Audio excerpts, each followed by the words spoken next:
আসসালামু আলাইকুম সবাইকে। আমার বিয়ের পরে এইটা আমার প্রথম ঈদ, এক কথা আমার শ্বশুরবাড়ির প্রথম ঈদ এইটা। তো আমি একদমই রেডি হয়ে তাড়াতাড়ি করে বের হয়ে যাই, কারণ সেদিন আমরা প্ল্যানিং করছিলাম যে আমরা এবং আলিফ ভাইরা একসাথে বের হবে, কোথাও লং ড্রাইভে যাবে।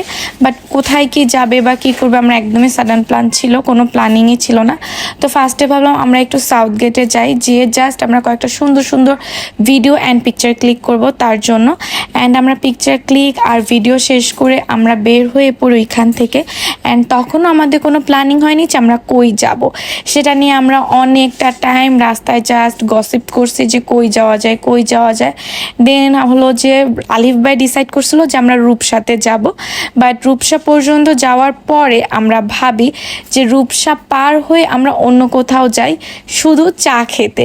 তো যেই ভাবনা সেই কাজ, আমরা চা খেতে চলে আসি ফকিরহাটে।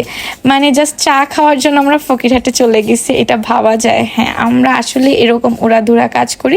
তো এখানে লামের সুন্দর করে মজার ভিডিও নিচ্ছিল ও, অনেক অনেক অনেক কিউট, সবাই অবশ্যই মাশাআল্লাহ বলতে ভুলবেন না।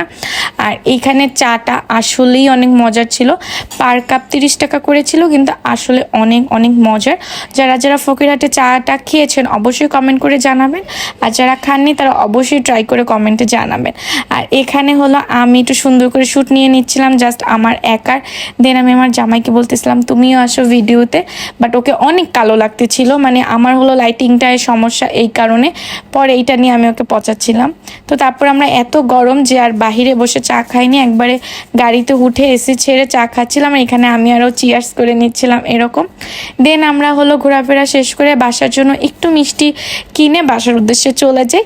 সো এই ছিল আমার ঈদের ভ্লগ, ঈদে একদমই ফার্স্ট ডের ভ্লগ। আরও ভ্লগ ঈদের আসবে, এই ভ্লগটা জাস্ট একদম মিনি একটা ভ্লগ। এই পর্যন্তই, থ্যাঙ্কস ফর ওয়াচিং, আল্লাহ হাফেজ।